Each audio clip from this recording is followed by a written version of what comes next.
This podcast is brought to you by HEC Paris.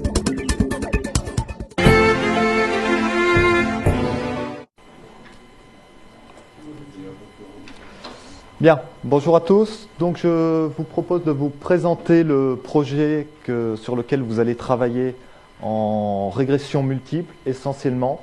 Donc comme je vous l'ai énoncé, nous allons travailler non pas sur un cas pratique, pédagogique, scolaire, on va vraiment travailler sur un vrai cas. Donc vous trouverez les renseignements sur notre site.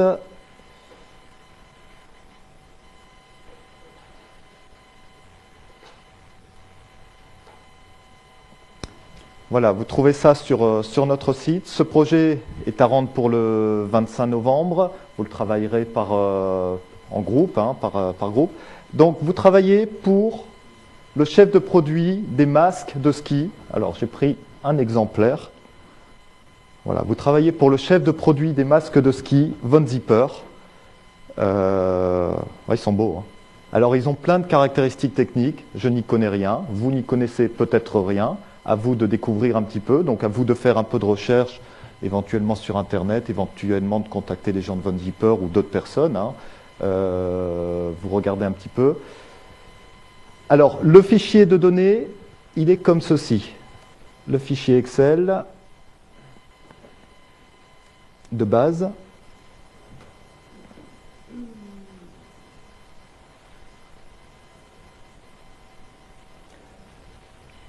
Il est comme ceci. Vous avez un certain nombre de masques de ski, vous en avez une petite cinquantaine qui sont classés par marque et vous avez les prix, d'accord, la variable prix, et vous avez un certain nombre de caractéristiques de ces masques de ski. Alors, la difficulté de ce fichier et de cette étude que vous allez avoir, c'est qu'on ne travaille quasiment qu'avec des variables qualitatives. Donc tout ce qu'on a vu depuis le début, ce sont des variables quantitatives. Or là, on va travailler avec des variables qualitatives.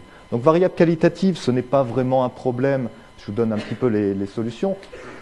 Il suffit de les transformer de manière indicatrice. Donc lorsque vous avez une variable qualitative, par exemple, la variable, on va prendre celle-ci, frame ventilation. Donc ventilation, pour l'instant, elle est codée en oui ou non. D'accord ? Ça sera à vous de transformer cette variable en une autre variable, peut-être indicatrice ventilation. Et cette variable indicatrice ventilation, vous mettez 1 si ça vaut oui et 0 sinon. Donc vous transformez la variable comme il faut. Ça vous permettra de travailler correctement. Oui ? Alors, justement, très très bonne question. Alors, sur écran type sphérique cylindrique, là, il n'y aura que deux variables. Il n'y aura que deux modalités, deux catégories. Mais effectivement, on peut imaginer sur la taille, par exemple, on peut regarder la taille, cette variable taille. Sur cette variable taille, on a... C'est une très très bonne remarque, hein. Sur la variable taille, nous avons plusieurs possibilités. Vous en avez qui sont big, big, medium, small. D'accord ? Donc vous avez ces différentes modalités possibles, 3 modalités possibles. Alors, qu'est-ce qu'on pourrait faire ? Ce qu'on pourrait faire, c'est faire 3 variables indicatrices. Une première variable indicatrice qui s'appellerait big, qui vaudrait 1 ou 0 sinon. D'accord ? Bon, si on fait ça, on n'a pas tout couvert. Donc on pourrait faire une deuxième indicatrice qui s'appellerait medium, qui ferait donc 0, 0, 1, 0. Et enfin, on pourrait imaginer une troisième indicatrice small, 0, 0, 0, 1. On pourrait faire ça. D'accord ? C'est ce qui nous semble le plus logique. Bien. Mais ce n'est pas ce que je vous conseille de faire. Pourquoi ? Pour 2 raisons. Il y en a une qu'on peut comprendre, il y en a une qui est un peu moins compréhensible au départ. Oui. Alors, comme on va multiplier les colonnes et les données, qu'est-ce qui va se passer?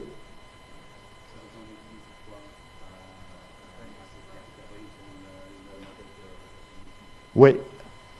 Et donc, il y aura de la perturbation. Il y aura de la perturbation par rapport à ça. Regardez, il y a quelque chose de très très très simple. Il y a quelque chose de très très simple. Si je fais big plus medium plus small, qu'est-ce que ça va se passer? Si je fais la somme de ces trois variables, ça vaudra 1, 1, 1, 1, 1, 1, 1. C'est sûr. Ça vaudra 1, 1, 1, 1, 1, 1. D'accord? Ça veut dire que les variables sont toutes les trois liées entre elles. Mais là, exactement liées entre elles. D'accord? Là, je suis dans un modèle parfait, purement théorique. Je suis dans un modèle parfait. Donc, c'est pas judicieux. C'est pas judicieux. C'est pas judicieux, ça va introduire en plus de la perturbation dans la régression multiple.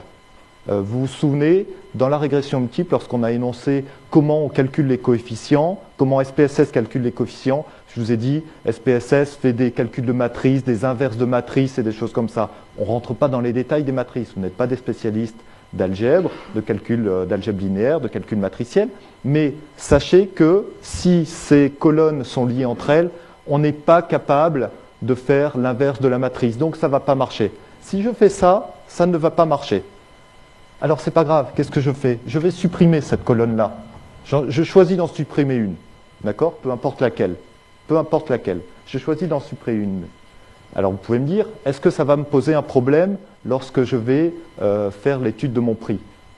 Rappelez-vous, j'ai une variable prix, ici, avec certaines valeurs.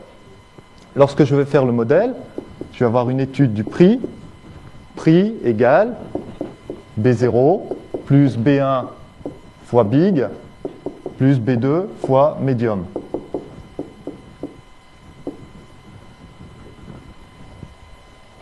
Le modèle sera comme ceci.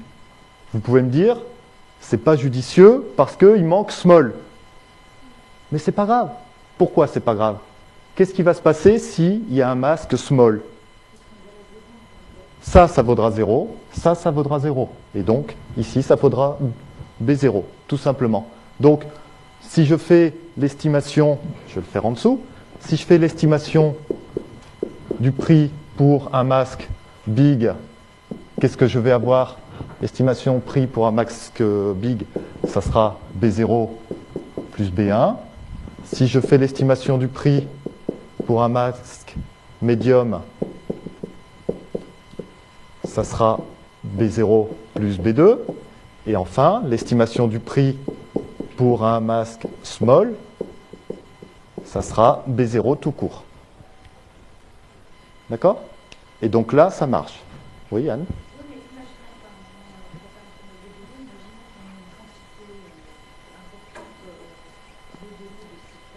Ouais. Tout à fait.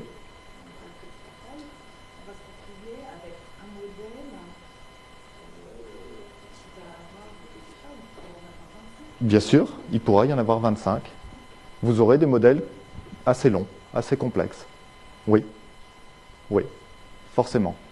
Alors, il faut quand même... Oui. Vas-y, vas-y.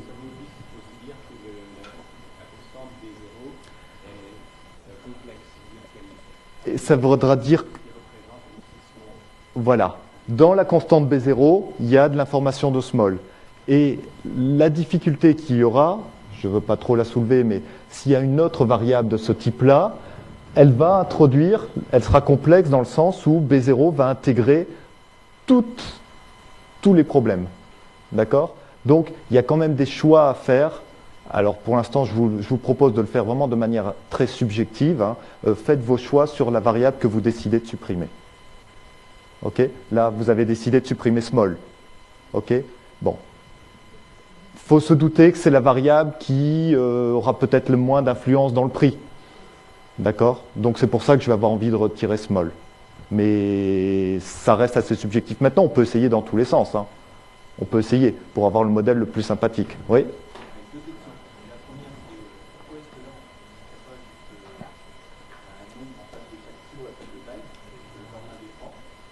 Pourquoi on ne mettrait pas 1, 2, 3?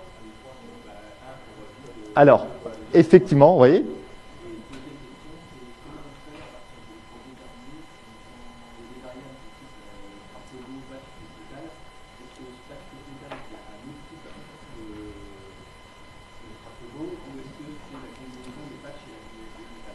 Alors, ça sera la difficulté. Ça, faudra essayer de comprendre un petit peu cette variable. Hein. Donc là, je vous laisse patauger un petit peu pour regarder cette variable-là.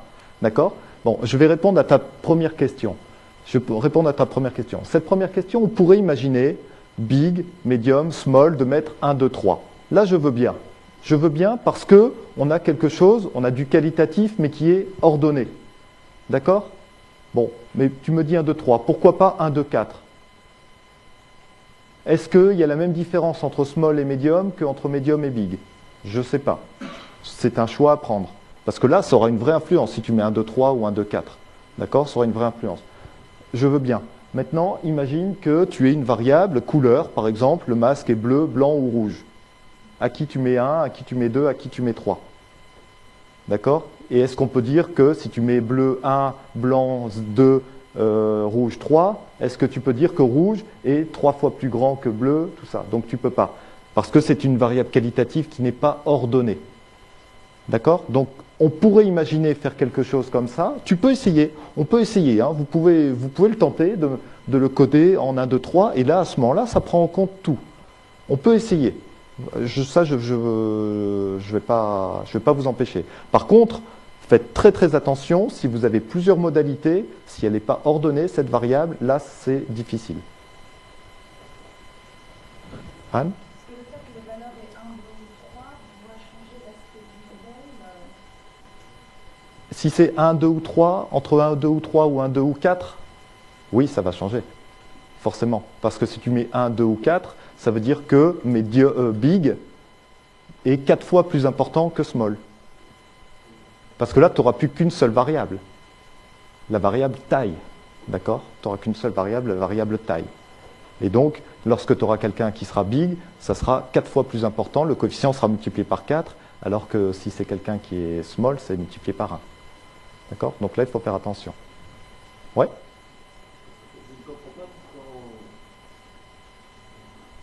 Je ne comprends pas pourquoi on a supprimé la colonne small. Pourquoi est-ce que introduire small crée des liens entre les différentes colonnes? Alors, tu es d'accord? Bon, tu es d'accord pour dire qu'on n'est pas obligé de la mettre ici, que les masques small sont déjà intégrés. Je peux calculer quelque chose. Ça, tu le comprends. D'accord? Bon, ça c'est la première remarque. Deuxième remarque. Donc je ne suis pas forcément obligé de le faire. C'est juste ce que j'ai envie de dire. Deuxième remarque, c'est que big plus medium plus small égale 1.